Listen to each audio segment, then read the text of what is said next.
Welcome back to another fantastic video where we're going to be talking about governance. We're going to talk about decentralization.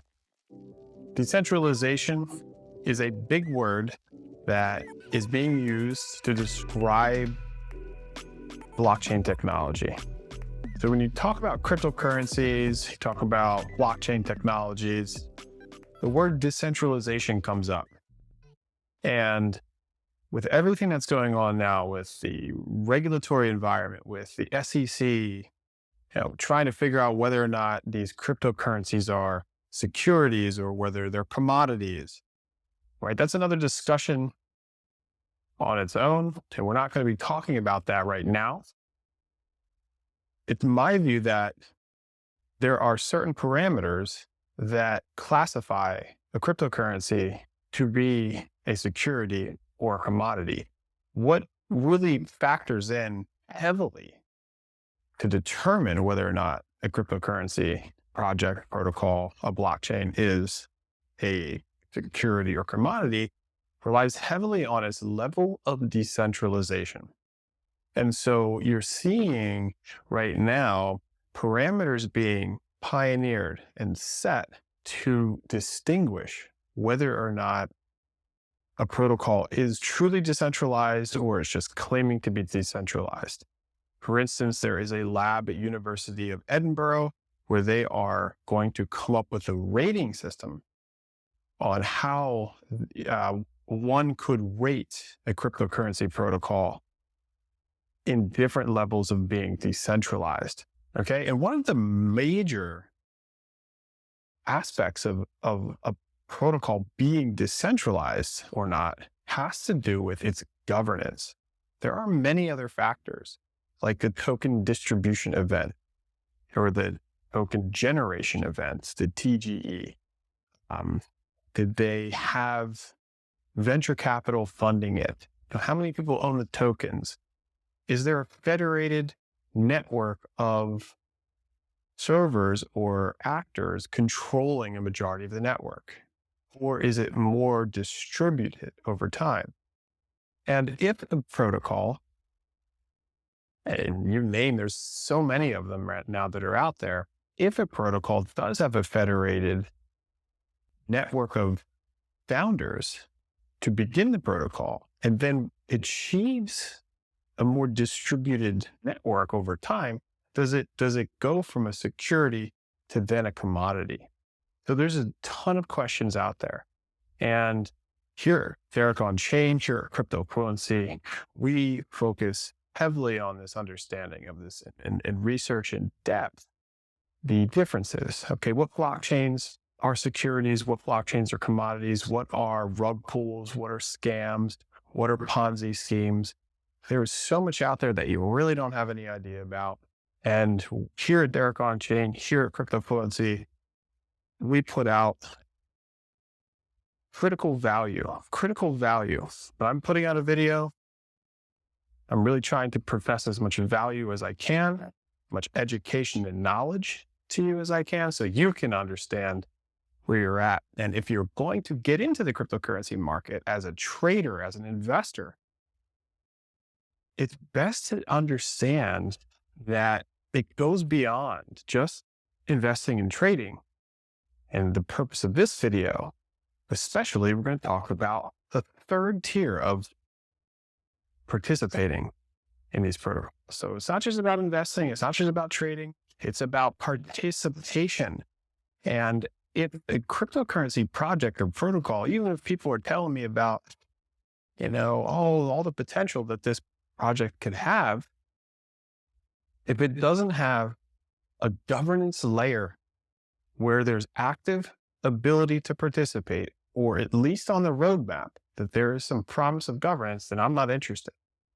Not interested in that protocol. Okay. So today we're going to be looking at a really wonderful protocol that we've been looking at for well over 2 years and participating in for about 1.5 years. So we have a tremendous understanding, okay, about this project. And this project is going to be Minswap. So Minswap is a decentralized exchange built on the Cardano blockchain. Okay, so Cardano is a layer 1 blockchain. Minswap is going to be a layer 2, what they call a layer 2, building upon the Cardano blockchain. See, Cardano is really interesting in that they are paving the way in many categories of cryptocurrency evolution. They developed and invented proof of stake setting when you are beginning a cryptocurrency project rather than proof of work. So when you're starting a blockchain, if your mission is to start a blockchain, you're going to have to choose a setting, whether or not you're going to move forward proof of work or proof of stake. Before Cardano, there was really no proof of stake protocol that existed. And so Bitcoin and Ethereum and many of the blockchains that you might be familiar with are proof of work models. Now, Ethereum is trying to go proof of stake because of the benefits of proof of stake, but Cardano has pioneered a provable process. So they've actually proved, through mathematical proofs, that their proof of stake algorithm, Ouroboros, has the same level of security and integrity as a proof of work protocol like you see with Bitcoin. Now, I know that could sound like a lot, but I'm so thankful to do the hard work. And so this channel really focuses on Cardano ecosystem. It focuses on Cardano as a layer 1, and then we're looking at all the layer 2s that are building upon Cardano's blockchain. Okay, so Cardano itself pioneered the first massive governance model that exists in cryptocurrency, and it's called the Catalyst. I have it written up on the board here because this is where we get our team, we get energized, we get ready, we get in position, because there's all types of snapshots and time-sensitive duties that occur for you to even be able to participate in these kinds of governance votes. Okay, so this video is to make you aware that if you're just holding some assets, that you could do more. And in the case of Catalyst here, then they're coming up on Fund 10, you could participate in these votes and then you're financially rewarded. Okay, so there's an incentive. You actually get some tokens in exchange for your participation in the vote. And so it's just another way to not only feel like you have a say, like you're invited to the table, you're able to vote on projects that are going to be built on the Cardano blockchain, but you're also getting incentivized. Okay. And so in the world of decentralization, you have the ability as the user, as the participator or the stakeholder, right? You have some tokens. You can now, because you have these tokens, you have what they call a voting power. And you can vote on a project description. You can propose your own proposal to the DAO, which is a decentralized autonomous organization. So you can become part of these projects in a very deep way, or you could kind of like us, we just are on the outskirts participating and voting in several projects that we are investing in. Okay. So there's another Liquid Finance is another one, and we'll look at Liquid in a minute. And today we're just going to focus on, we're going to take you through a little bit of a process in real time, how this governance aspect works. So you can take out your computer, you can kind of follow us along here, and you can go to minswap.org. Minswap is this DEX. It's a decentralized exchange, again, built on the Cardano blockchain. They are the #1 leading DEX right now with the most TVL, total value locked up, and they're doing great things. And right now they're going through an active vote. There's 2 votes. Now, when you go to the website, you'll have the ability to connect or launch the app. So you're going to click that little launch app button. It's going to bring you to the application that they built, which is their actual DEX. So it's a separate website. And then you can easily connect your wallet, and you're going to need a wallet. You're going to need a Nami or a Giro or a Lace wallet. There's lots of wallets, about a dozen now that are coming out for the Cardano network. And so we connect our NAMI wallet here. We created a little test wallet to just kind of walk you through. Yeah, I've already voted personally here. And that's why I felt strongly to put out this video so that you can understand that there will be more votes coming up that you could participate in. Okay. And you can just check out Minswap as a really cool ecosystem. Okay. So when you are connected, you're going to see the overview. There is trading, swapping, there is farming, and then there's governance. And you'll see that there's two, there's a highlight at the governance tab where it has the number 2 because there are 2 active proposals. So it sort of like highlights, sort of shows you, hey, just in case you're not aware, we're going through a governance round. We're voting on something here that pertains to the DEX.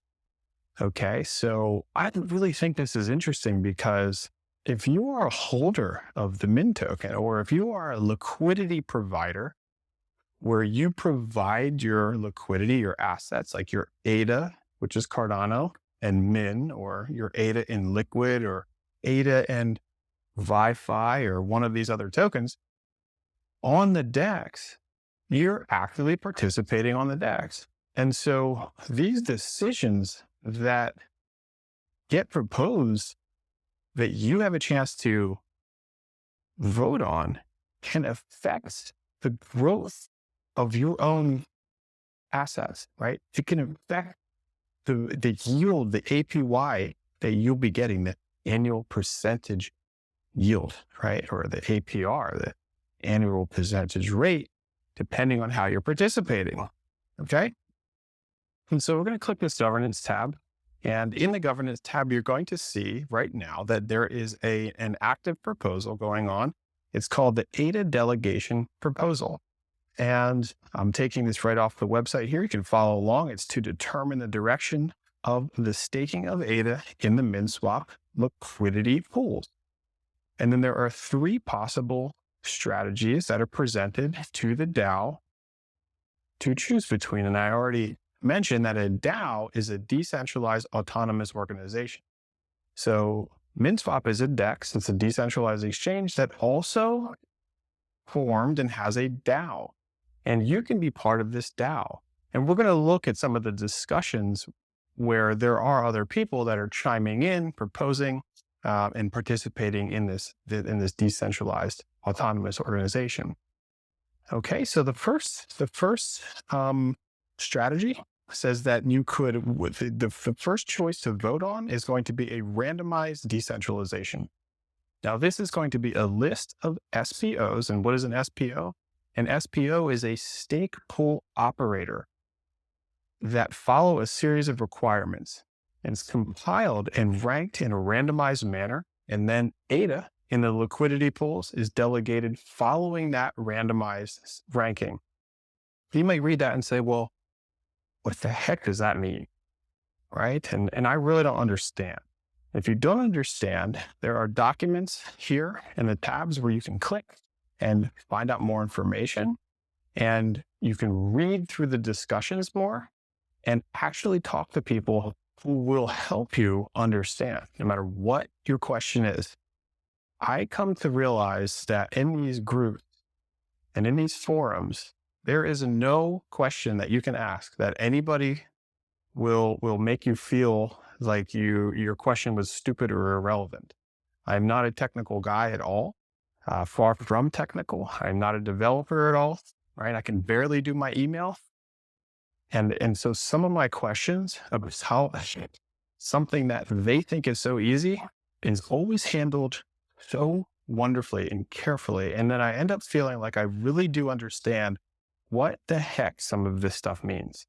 Okay, so I encourage you, if you're somebody who really wants to understand something, to go ahead and read these discussions and get engaged. Join their Discord.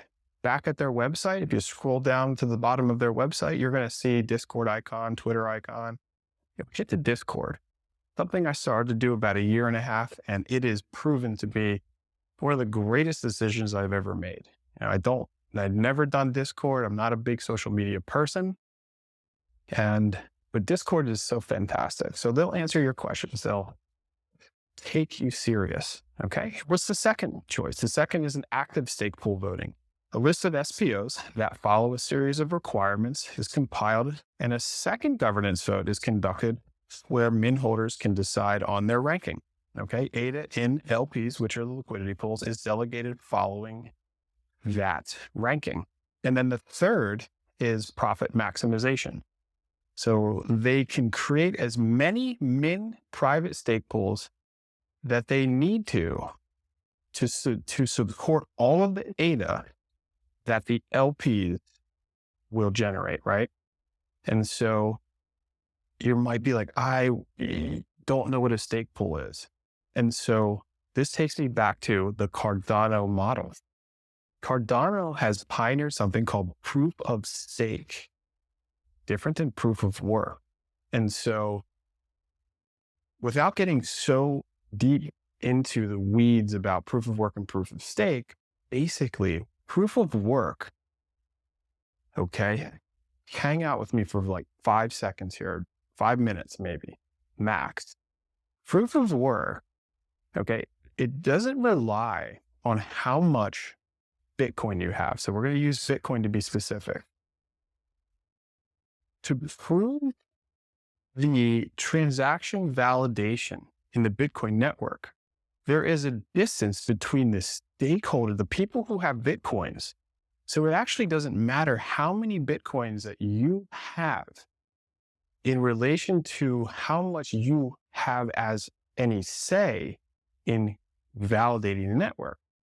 What I mean by that is you could just buy a mining machine and run this mining machine, and you will be part of validating the network. And you don't have to have any Bitcoins, right? You don't have to have any Bitcoins. You simply have this mining machine or several mining machines or a farm of mining machines. And you could be getting Bitcoins as a result of proving the work that's involved to solve the validation of transactions on the Bitcoin network. So there's a gap between incentive there with proof of work, right? And proof of stake is different because you're actually, with your stake, the tokens that you have, those tokens are going to be used in the validation of that network. So it's different. And again, we're not going to get into the weeds. And comment down below if you have more questions or what have you, or you want me to do the deep dive video on the real differences between proof of work, proof of stake, because I could go into it. I would love to go into it. I could sit here for another 3 hours and talk about the nuances and the differences between them. And they're quite astounding and similar also. But proof of stake, you have ADA, let's say, right, in the Cardano ecosystem. And so you now have ADA that you've gotten from the exchange. You brought it off the exchange because you're being responsible. You're taking custody of your own assets. You're not leaving your assets on an exchange like FTX to where they're vulnerable and they could be stolen. You take them off of the exchange and you put them into your wallet, a Cardano wallet. And so if you just keep your ADA sitting on this wallet, you're not going to get any rewards. So what you could do is delegate your stake to a stake pool operator. And stake pool operators are the distributed network of human beings that are running stake pools all over the world. There's over 3,000 of them in the Cardano network that are running their own stake pools. And the beauty, another beautiful thing about the Cardano ecosystem is that this concept of liquid staking. So you could delegate your stake to a stake pool, but it never leaves your wallet. It stays right there. So you could withdraw whenever you want. The stake pool operator has no ability to access your funds because your wallet on the Cardano ecosystem comes with so many things that you can't even appreciate. You get a private key, you get a public key. Private key that you keep to yourself. Something happens to your computer or something tragic happens, you have the private key. You have a public key that you can share with people. So they can send you transactions. And you also have a staking key. And so this staking key, would you delegate to a stake pool, your staking key gets lined up with the stake pool operator, and now you delegated your asset and to that pool, and so do many others. Okay. And so because of this, you are able to also vote on proposals, okay, on many different proposal projects. I have one wallet. I'm going to vote on the Liquid governance. I'm voting on Minswap. I'm voting on other platforms with the same wallet. And the funds are never leaving my wallet. So it's a really beautiful integration. And it might be confusing, but the more that you hang around, the more that you understand this, better you get down the field. You start to learn more with how much more confusing it gets sometimes. Okay, so that is really interesting. So here we have this active vote that you could vote right now, and you're going to choose one of these. Again, this is just a test wallet that we're showing you right now. We've already voted. And so you can choose, and then you can also look at all the people who have voted, right? So there's over 1,000 people, it looks like, that have voted, and you can see their addresses there, their public address, and the amount of Minswap in this case, because we're on the Minswap DEX, the amount of Minswap that they have as voting power. Okay. And when you look at the proposal here to the right of the explanation, you'll see that there is a snapshot. So there's a start date for the voting, there is a end date, and then there's like a snapshot date. So if you want to participate in one of these rounds, you just have to make sure that you have your Minswap or wherever you're voting, in whatever application you're voting, there's always this snapshot event. You just need to have the funds in the wallet at the time of that snapshot. And we created this wallet today. And so it's going to say that we have zero voting power, even though we have a small amount of Minswap staking and provided liquidity with. Okay. So you can choose. And then there's a second one. So there's another one. It's called the emissions range adjustment. This is going to lower the emissions rate by 50%. This is really interesting if you think about it. And then lower the lower bound of emissions rate by 50%, lower the higher bound of emissions rate. This is also to adjust the daily min emissions rate dramatically every 2 weeks, dynamically every 2 weeks, with the maximum weekly range being 10% variation from the last emissions rate. So when these decentralized exchanges or applications like Liquid Finance is a money lending platform, when they launch, okay, there's a lot of voting that happens in the very beginning and launch of the protocol so that decisions can be made to fine tune the actual protocols. And when we go to the farming tab here on the Minswap DEX, you're going to see that in the farming tab, it's going to show you a list of eligible pools that you could provide liquidity in and then be eligible for yield farming. So if you don't know what yield farming is, it's amazing actually, because it goes beyond your ability to get ADA in a wallet and stake it, delegate it to a stake pool and stake it. More complex use of your participation would be to take the ADA, to take another asset, provide it as liquidity on the DEX. There are risks involved, okay? This is not financial advice.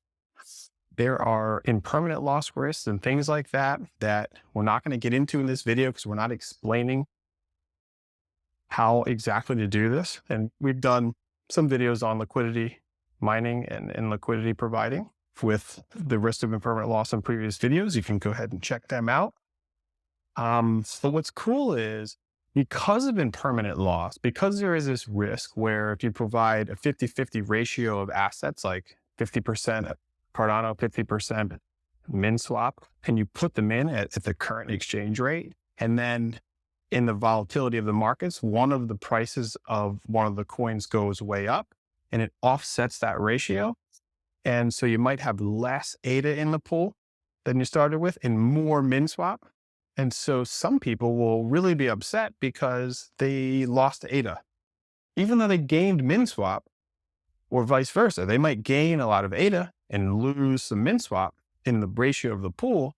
And so to mitigate this impermanent loss, the DEX is going to give you yield farming incentives. So then they come out with an emissions rate.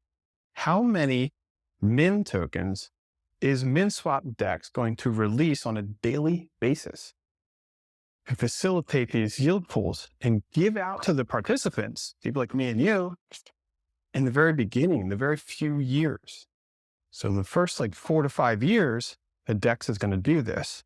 And it's really exciting because you could take advantage of getting some amazing returns that won't be given out after a few years, after the emissions are done. And so Minswap gives a lot of emissions out. Actually, there was a paper written that they might be giving too much emissions, that their emission rate might be too high. And so this vote here is in response to this paper to say that they're going to do a vote on whether or not we're going to reduce the emissions rate by 50% or keep it the same. So in this case, you're either voting yes or no to approve the proposal or to vote against the proposal. Okay?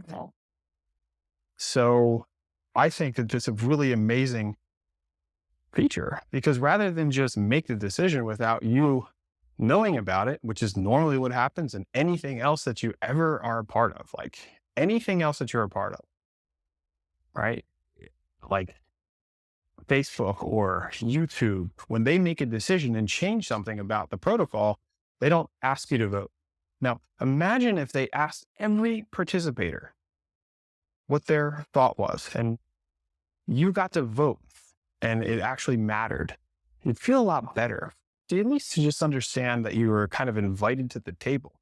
Or if you are in a different situation where you have an investment account in some traditional, what they call TradFi, right? Traditional finance accounts somewhere, Fidelity or Univest or JP Morgan, and your money is invested in them. Now they're going to make decisions and change the way that they're going to do things, change fee structures around.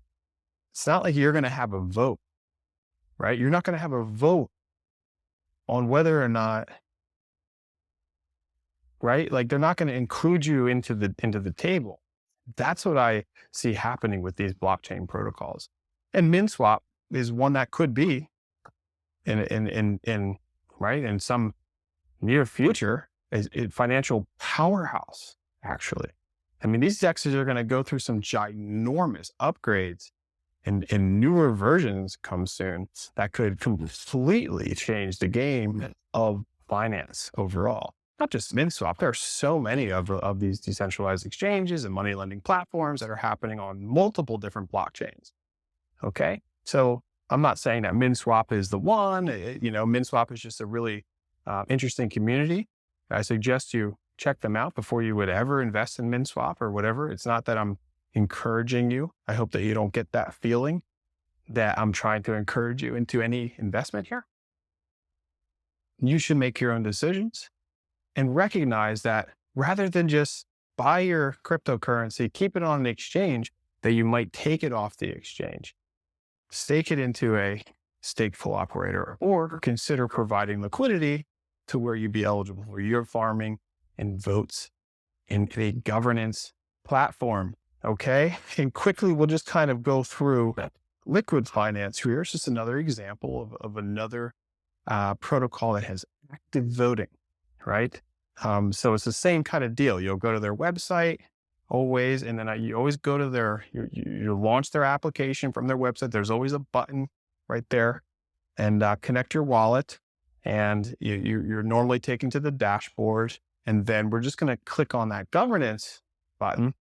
Okay, and you're going to see all these proposals to the side that have been passed, and so somebody has proposed them from the community, and they've written papers about them, and there's discussions, and then there is like a final proposal makes it, and then we vote on it, and then it gets passed, okay? And so the one-time adjustment to liquid staking calculations, that just passed, that was the most recent one. Update to liquid dynamic emissions. It's kind of similar to the one that we are looking at with Minswap, right? The dynamic emissions, they actually kind of ran into the same issue where they were giving more emissions than needed.